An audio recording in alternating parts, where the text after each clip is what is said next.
a very slow slide. There we go. Just the agenda for the afternoon. We will try and keep it brief. There's much to tell and there's much to celebrate, but we will try not keep you longer than 4 at the most, just after 4. So we'll go straight on to Neil's just now. He'll do some formalities and his chairperson's report. Then Cheryl, our head of training, and myself will do an operational overview of the last financial year. We'll go into beneficiary testimonies after that, and we'll call Louis, our treasurer, up to do some financials.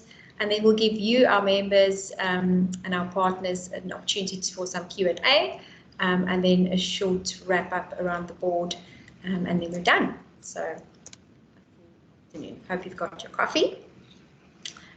Most of you know FCD and you know what we do, but just to highlight again, we know that our vision to eradicate unemployment in the Greater Cape Metropole is not something that everyone will sign up to. And seems close to impossible, I suppose, in this day and age. But we know nothing in God's kingdom is impossible. And we do this through what we call holistic development of people and equipping them across all the facets of their life. And most importantly, all of what we do is built on Christ-centered values that you can see at the bottom of the screen. And a slide that I would like to introduce to you for the first time is earlier this year, early in 2021, our wonderful head of marketing, Chantal Engelbrecht, or Shan as we call her, designed this brand promise for us, and I really love it because in a very short way it summarizes exactly what we do, which is quality holistic skills training, increased opportunities for economic activity for our beneficiaries, also professional service to industry, providing them with quality candidates. And then finally, the foundation, which is our conduct and interaction, which is based on our love for Christ and sharing that love. And now I am ready to show you a beautiful video, which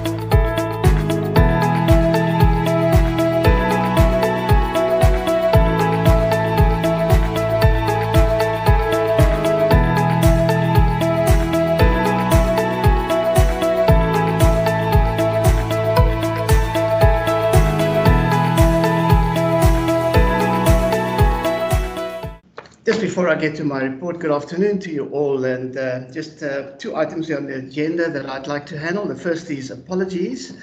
This is a strange kind of way to have an AGM. We would normally look into the eyes of 40, 50 people around us, but here we are and we do the best we can. We've received an apology from one of our board members who's unable to attend, Danny Jones.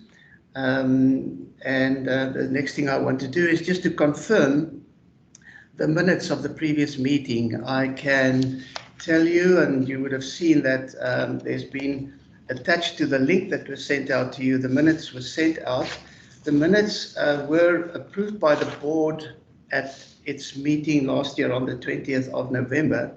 So the correctness of the minutes and the as recorded has been confirmed by the board. So I present that minutes also now to become part of the minutes of this meeting.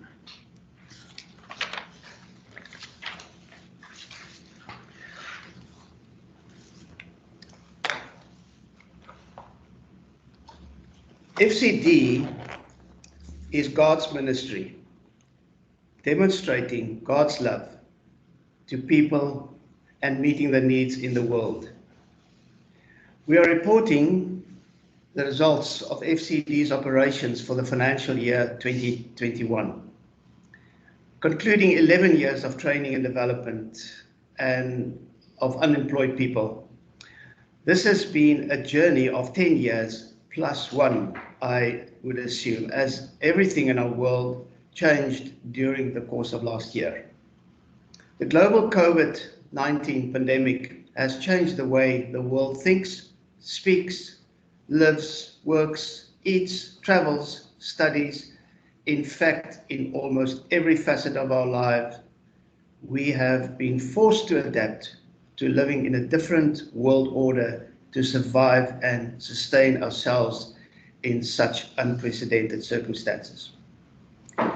Consequently, the results FCD could achieve during F2021 are hardly comparable with the previous 10 years' sustained growth and successes we so proudly reported last year. We are nonetheless grateful that FCD could continue its training thanks to revised schedules, trimmed and tailored to comply with the relevant statutory restrictions we encountered. We are sincerely thankful that we were able to maintain a healthy financial position, and this was only possible thanks to the grace, provision and protection of God, the timely steps taken by the board reviewing and changing strategy, supported by our competent staff who worked hard to adjust to the new conditions. More details are presented in the operations and financial reports, as you've seen on the agenda, which will be done by Louis, our treasurer, and Jane on operations.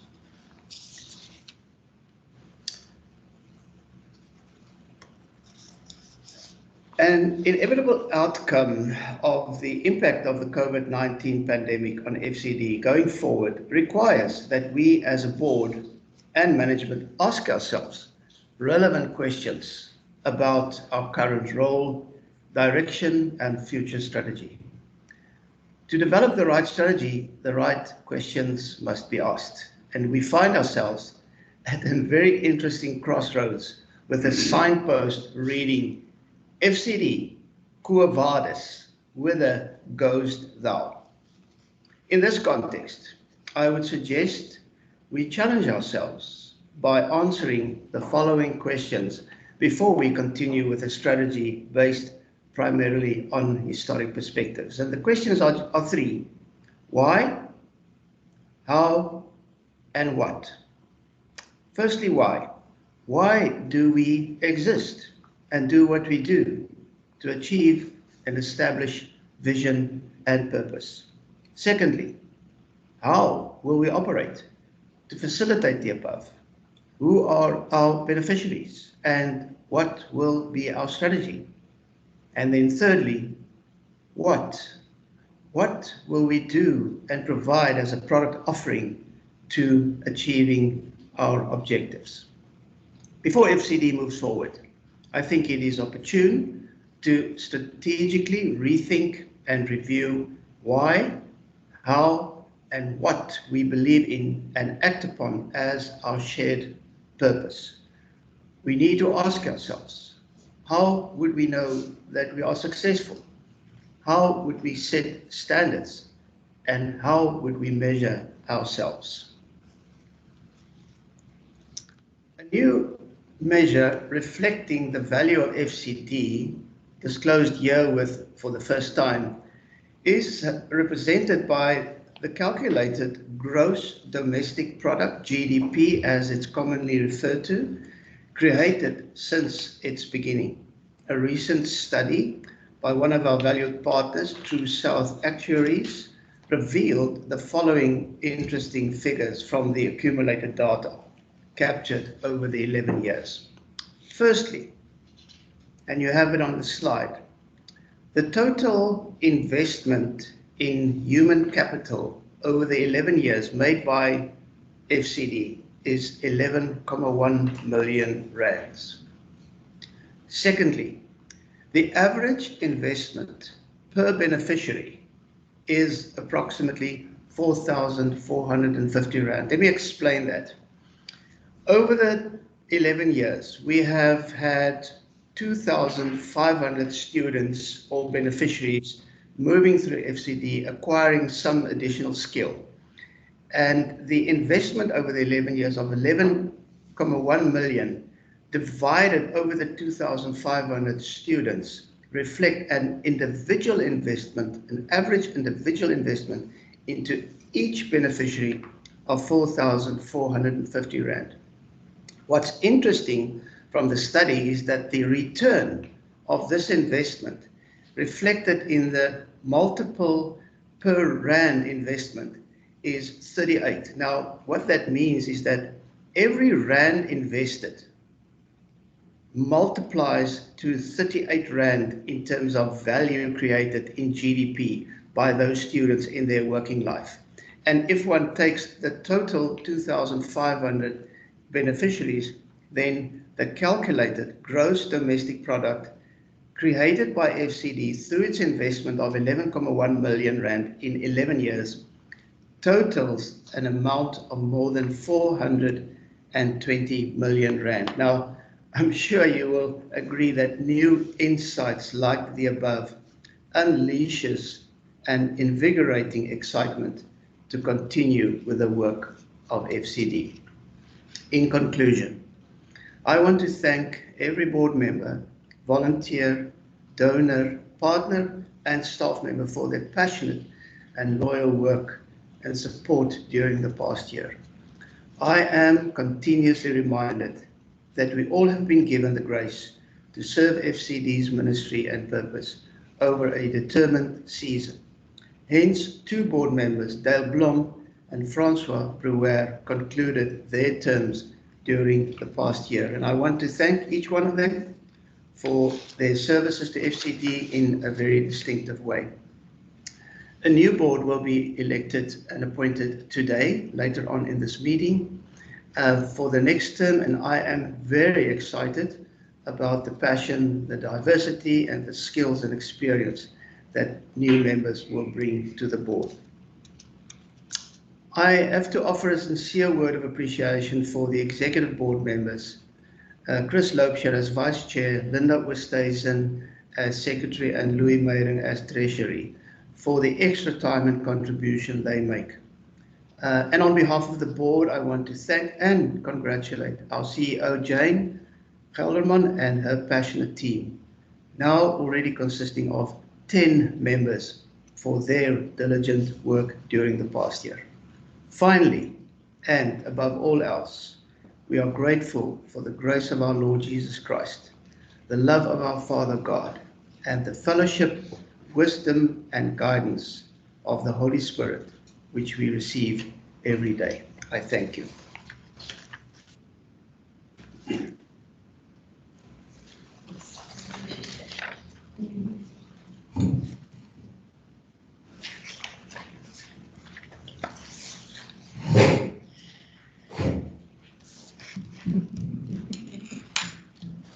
Let's go.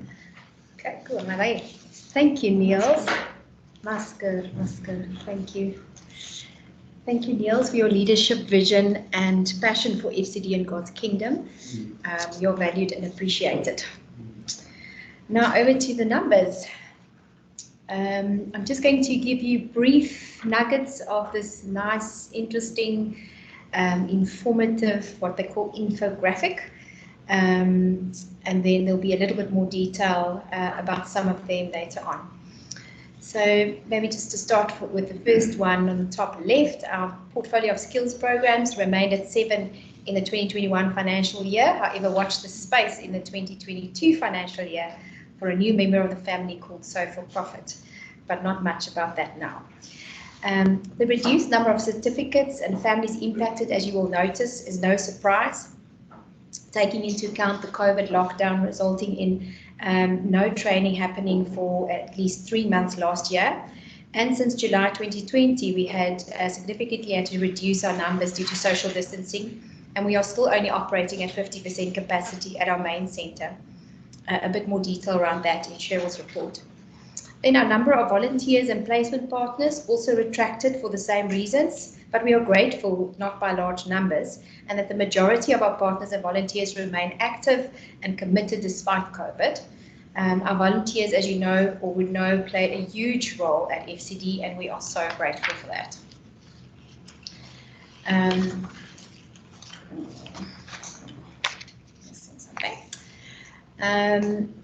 Then I wanted to point out the number of training hours. You will see, although negatively affected also by COVID, did not reduce at such a high percentage as the number of beneficiaries in certificate. And I felt it's important to indicate that that supports the fact that it reflects the fact that we have to operate at a 50% capacity due to the restrictions. However, this again impacts our efficiencies and cost per beneficiary, as the majority of our overheads and costs remain fixed, irrespective of the number of students or beneficiaries we have in a classroom. We also, if you look at the individuals introduced to the gospel through our Alpha program, we remain grateful for the opportunity to continue to share the good news of the gospel during 2021 financial year. And then the revenue statistics is truly a testament to God's provision, growing our revenue by 17% in a very tumultuous environment and economic environment. We remain incredibly grateful to all our loyal donors who remain committed despite these trying times. The next slide. Here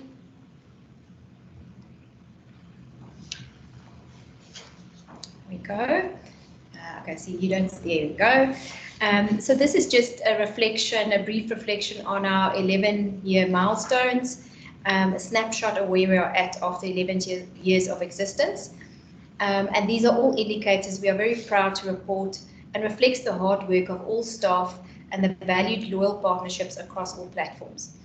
The main one that stands out there for me personally is that we have touched 12,500 lives directly and indirectly. So that's the 2,500 families that Niels mentioned earlier.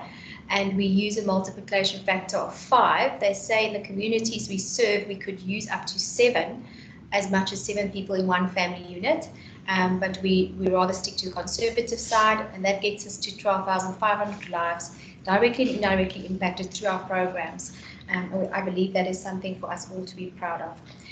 Right now, I'd like to take a moment to thank staff, the whole team that is permanent, part-time, interns, all the whole staff team, for their dedication and commitment to the work and the ministry. God has handpicked each of you to serve with your unique gifts. Thank you for serving far and beyond what is expected.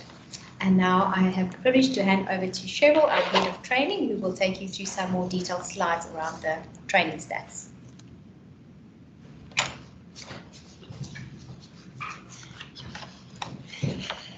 Good afternoon, and yeah, thank you, Jay and Niels. I'm going to start with the, we'll move on the slide, looking at the certificates that we issued this year. Okay, so these were just the courses that we presented.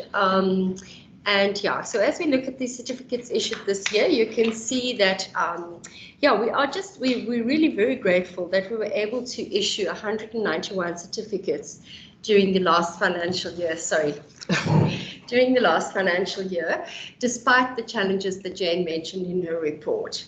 And yeah, next slide. Our partnership with Durbanville Presbyterian Church, as well as with Common Ground Church, enabled us to present to larger cohorts of frail care and breakthrough profit trainees than in previous years. Our job readiness program, as you can see, remained an important vehicle for the majority of our beneficiaries to gain skills to enter the workplace. We were particularly honored, as you can see there in the external training category.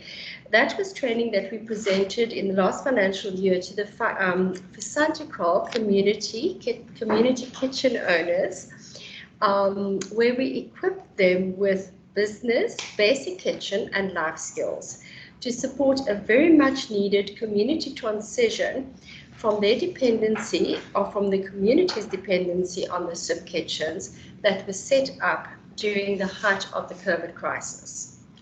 Okay, next slide. All right, okay.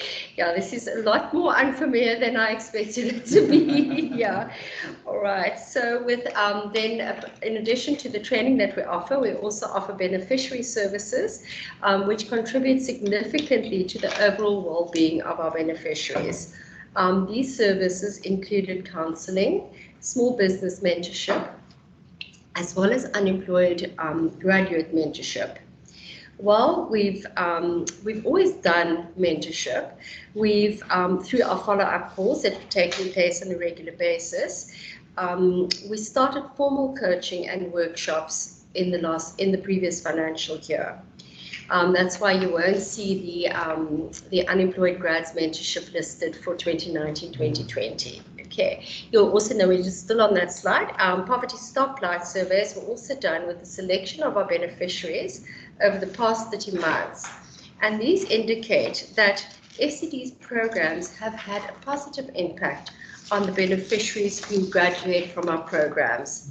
They also show us that the life skills programs that we present, that the content of those programs really address the main areas of poverty that is highlighted by the beneficiaries themselves. Okay. Now, if we look at the age groups of our beneficiaries, we're really encouraged to see that the largest portion is from the age group of 18 to 35, and this is exactly the area that we're wanting to target, the area of people in the highest unemployment rate in our country is known as. So it's really important for us to know that we are helping where it's really needed with single black young females. Looking at our next slide, we can see, okay, so over here you can see that's exactly what I said. You can see 82% of our beneficiaries are young black female. Right, so we can move on from there. Okay. Then we also want to take a look at the education level of our beneficiaries. And almost 60% of our beneficiaries do not have a grade 12 qualification, which makes it really difficult for them to enter tertiary institutions. And it makes then FCD a sanctuary for many of these people, so which we're really grateful for. And we trust that the love and acceptance that they receive when they come to FCD will encourage them to further their studies. As we look at the feeder areas of FCD, we know that 35% of our beneficiaries come from the Santakral, Durbanville, and the Klippieville area, and while another 36% come from Kraaifontein. It's interesting to see that there are people coming from even as far afield as Atlantis just to benefit from the services that are available at FCD. These people, we often wonder now how come they're coming so far? And so we realize as we looked at the marketing efforts that only about 19% of the beneficiaries are attracted through social media, whereas at least 65% of our beneficiaries are actually hearing about us through word of mouth, which tells me that people that have had an interaction with FCD trust us, and they are recommending us to their colleagues and their friends. So thank you very much. Thank you, Jade.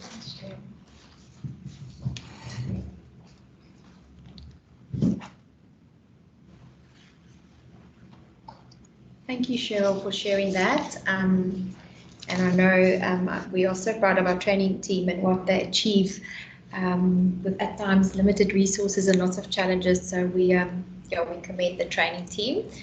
All of you out there sitting in the rest of the office, well done. And all those volunteers and part-time contractors who help us make it happen, thank you. So this slide I think this slide is really something to celebrate. I think if we look at all our results, except the fact that unfortunately we couldn't train as many people as we would like to, which was out of our control, everything else is really a reason to celebrate and be so grateful for, that our results are able to look so positive during such a difficult time. Just to mention, our economic activity rate of beneficiaries is measured over a rolling 24-month period, as we'd like to continue to measure beneficiaries as long as we can. We've expanded it from 18 to 24 months, and it helps us to really continue to remain in contact and mentor those that still need to find jobs over a 2-year period after they've left. But also to mention, it excludes uncontactable beneficiaries.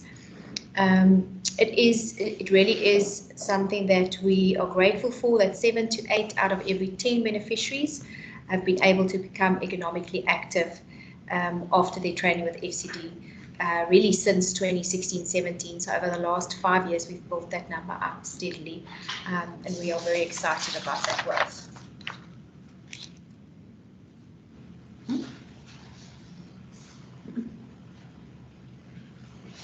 Cool.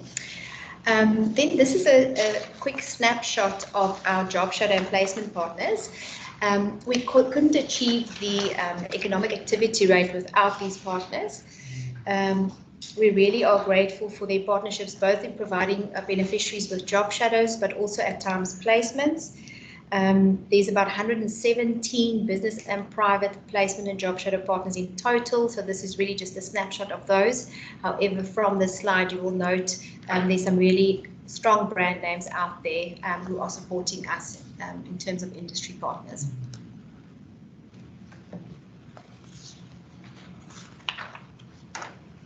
And then there's our other vital component to our work, which is our funding partnerships. This list ranked in descending value of donations and representing churches, businesses and foundations. There's also a list of loyal private donors that is available on request within POPI guidelines.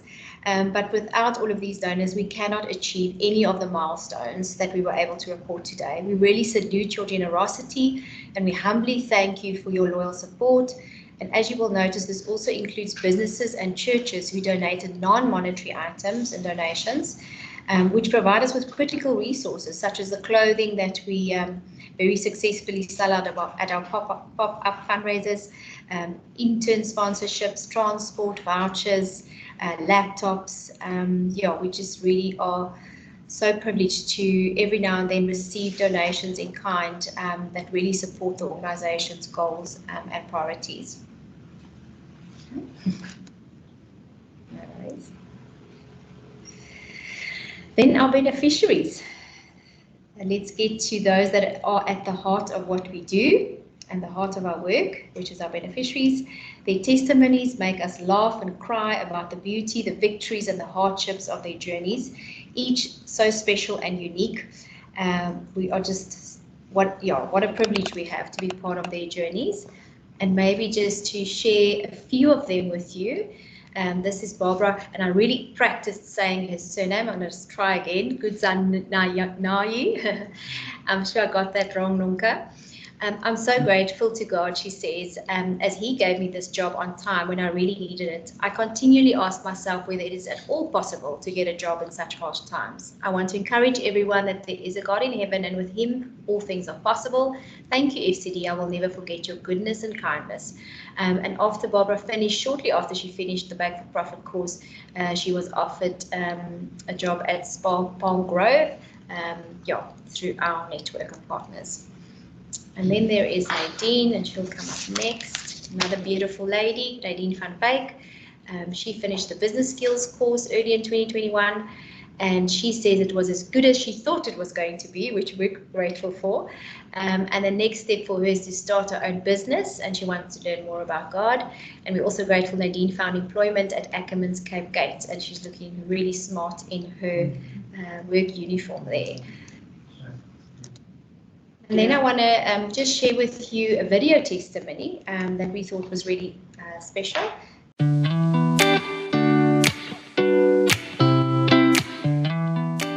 Hi, my name is Agm. Basically, what I've learned from FCD is that you should just be yourself. You should believe in yourself and that you can overcome so many things in life. What I've also learned is that I grew, especially closer to my God, because when times get tough or the circumstances or the battleships that comes your way, you always ask, where is my God now? But at the end of the day, at FCD, I got to know that God is always there. No matter where you go or what you are doing, you can always call on him. What I've also learned is computer skills. I never liked computers because just the fact that you must sit in front of a monitor every day. But I've learned to love it and like it. So, and the skills, communication skills, I'm more confident in myself. And I just believe in myself and I feel good. And I also just want to say thank you very much, because this opportunity was totally the best and it was a great experience, and that I will never forget it. So once again, thank you very much. Good afternoon, everybody.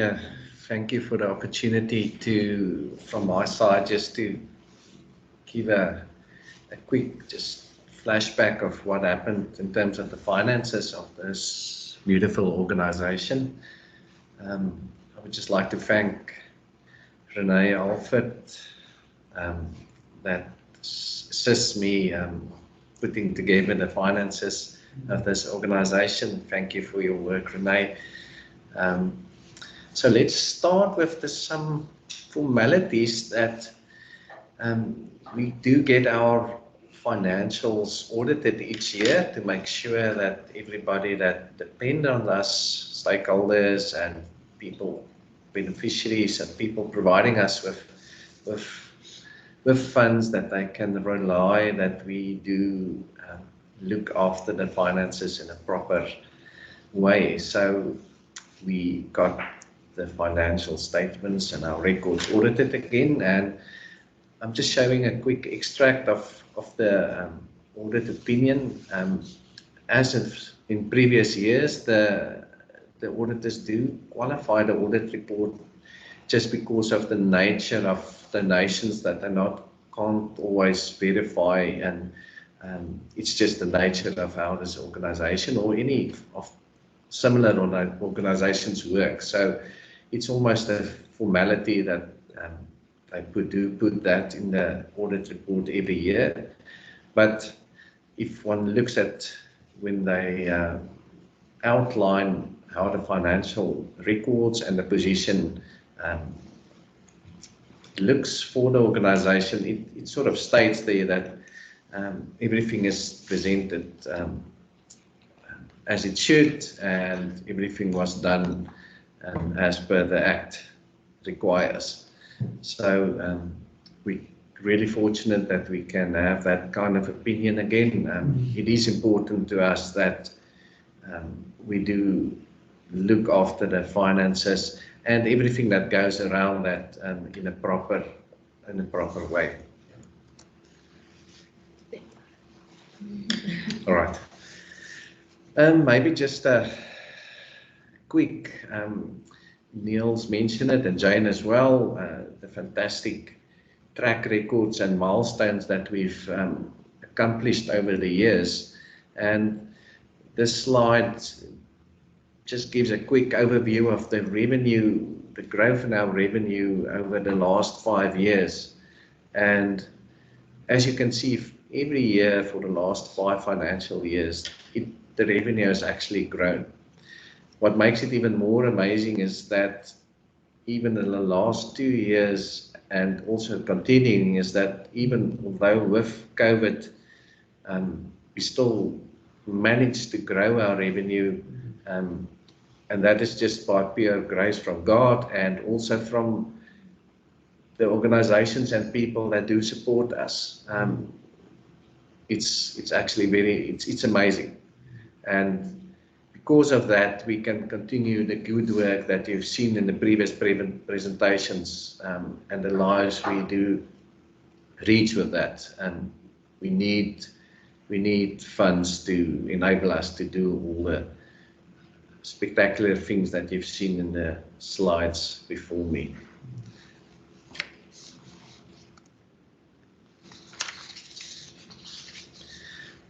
Maybe just a quick sort of look at the financial position of the organization. There are some comparative figures there. I'm not going to go through each of them line by line. It will be available in the financial statements as well if someone needs to see some more detail. What is important though is just as an organization, we want to be solvent, so which basically means our assets exceeds our liabilities, which it does by far. Also, cash flow is the lifeblood of any organization, and that's also true for an organization like us. The comparative figures for 2021 and 2020, we still have 4.9 and 5 months cover of our expenditure. And at the end of July, we were standing at 5.5 months. Now that is also, that's very good. Our aim is to have a cover of around three months. So the fact that we can stand at 5.5 at the end of July just makes it even more. We're just humbled by everybody contributing still in these difficult times.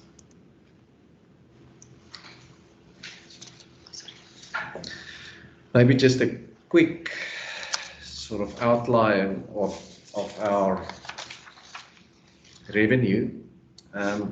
As you can see, most of the normal categories that normally contribute towards the total revenue stayed the same. Our fundraising source increased a lot. People were creative, and we were fortunate to have a very, very good clothing sale, which earned us a lot of additional income to really take us through difficult times, and we're very grateful for that. I think this revenue wheel here just shows that in spite of difficult times for lots of individuals and organizations, that most of year to year, most of these sources kept on supporting us, which is fantastic.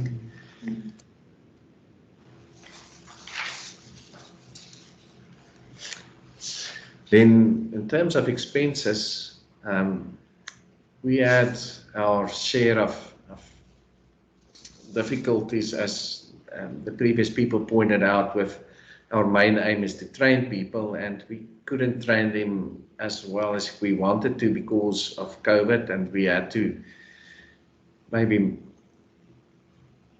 make our classes. We had to make our classes a bit smaller, and we had to maybe reduce the number of classes. But in spite of that, we still maintained a high level of getting people lifted up. We're trying, our overheads obviously went up a bit. We moved in a new financial year. We just started renting a new office, where the rent was a bit higher than all the previous years. But you can also see that the training cost went down, as I explained, just because of lesser classes that we could actually get people into. Maybe just to illustrate that, the previous slides just showed the expenditure as we have there on our financial statements. But when we run our organization, we want to show a clear picture of how much it costs us to train someone, and to also to use that as to make decisions on where we must focus our funds to. So what we did here on this slide is just now allocating the costs of staff and maybe some other costs as well into mainly the training pool and the marketing pool. And if one compares this slide with the previous slide, one can see that the training expenses went up, and also marketing, which is reflecting then what we actually want to do. We want to train people, and we want to market our organization, and that's where the funding is going to. That's in a nutshell what the numbers are. Part of this numbers in the end of each financial year, we have our auditors exceed, and we really want to thank Sunel Lowe and her team at Exceed again they provide the auditing services to us pro bono, and we very grateful for that. And they're a loyal partner in our organization, and we thank them for that. And just as a formality, then again, I would just like to confirm again that we reappoint Exceed then as our auditors for the next financial year, which is the 2021-2022 financial year. Thank you for staying with us. Thank you for supporting us. God bless.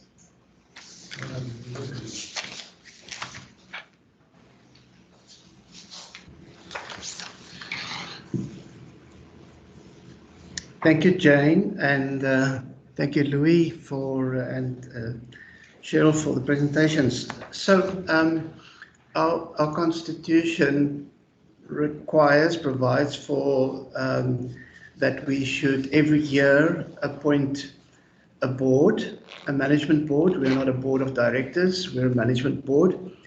And you will, those of you who remember last year, it's also in the minutes, we did indicate that the board, we are continuously looking to develop the way that we operate as a board, as an organization, because we are growing, and to make sure that we adhere to all the requirements of governance and functionality, best practice. So the board is appointed every year. We then elect the positions of chair, vice chair, treasurer, and secretary, and we also then continue our work in committees. We would have a committee for our training, and we would have a committee for marketing, and where required, we would establish committees with representatives from the board as well as from the staff, and also external volunteers or anybody who would like to be involved. And most of the developmental work and is done in these work sessions, which then flow into the normal operations. So you see there the names of the previous board. I have indicated that Dale Blom and Francois Brouwer have stepped down. We have embarked about 4 months ago on a process whereby we did, as we indicated in the AGM last year, we did an assessment of the skills that we have in the board currently, and from that we established a needs analysis of skills that would be required for a next season, and went out inviting people from our stakeholder networks to indicate whether they want to get involved with the board. And I'm so happy to say that we had a real exciting interest shown, so much so that we had to conduct interviews, and finally we have concluded to invite 3 new board members to join the board. These new board members have indicated that they are willing to join. They are very keen and excited. They're willing to join for a period of 3 years, which I think is important, that one can sustains momentum and develop over time. So I want to submit then to this meeting the names of Suzanne Leroux, of Glynis Edas, and of Beyers van der Merwe, who have all indicated that they are willing to serve on the board. So in the minutes then it will be reflected that they become part of the board and will be invited to the next board meeting. I think that concludes from my side the business of the board. I don't know if there's any questions. Have we seen any questions? Yeah, there's questions. Jay, you can Okay, thank you very much from my side. I want to quickly open the questions because there were some questions that came up. The one that I'll just quickly mention is from Philip. Thank you, Philip, for that question. I'm asked. Yes, so we do have a strategic horizon, not as much as 5 years. The question was, what does our strategy look like for the next 5 years? So our strategic horizon at this stage focus on 3 years ahead. For an NPO, it's actually hard to plan 1 month ahead. But we definitely have formalized a longer-term strategy the last 2 years. So of that 3-year strategy, we're in year 2 now, and it mainly revolves around strengthening organization and its resources, especially around human resources, but also others, in order to enable the organization to grow and expand. That expansion is especially around satellite training within communities, like we're currently doing in Santakral and at times in Clipperville. We would like to do more of that in other communities, so beyond our main centre in Durbanville, and also our external outsourced training leg, which focuses on delivering our skills and our skills programs, but to businesses and industry in order to generate revenue from that as well. So yeah, that's in a nutshell what I would say is our main strategic focus, with a lot of it being strengthening the organisation to be able to do more. We're a very lean organisation, we have been for many years. We're slowly expanding and growing in terms of our resources, but there's still a lot more to do around that in order for us to be able to do more. We're still a very lean, mean team, but we are, for example, in this financial year that we're in now, we were able to add 2 more permanent staff members to our team, which is a life skills trainer and a permanent receptionist. So we still, we're in that phase between a small organisation wanting to grow into a medium-sized organisation, but there's a season in between where we need to put things in place in order to get to the next chapter. So I hope that answers your question. Then thanks Lunga. Lunga's from Afrimat, one of our loyal funders. You are asking there could be more courses coming in or reduced. Yes, I can. So in April this year, which is part of our current financial year, we rolled out a pilot program of So for Profit. And So for Profit is exactly self-explanatory, but we're very excited that we could expand our enterprise development portfolio. So up till now, we had the Bake for Profit and the Business Skills course, which were our enterprise development portfolio, or part of that portfolio. The So for Profit is something that's been on all our hearts for a long time. We know that there are many, especially females, who'd love to gain sewing skills in order to provide for their families. And we were able to, it was amazing actually how it all came together very quickly, and we were able to very quickly roll out a pilot in April. And we now, having learned from the pilot, we're rolling out the next program in September, so which is around the corner. So I hope that answers your question. I really want to sincerely thank our management team, which is Cheryl, Renee and Shan, for your work in compiling this report.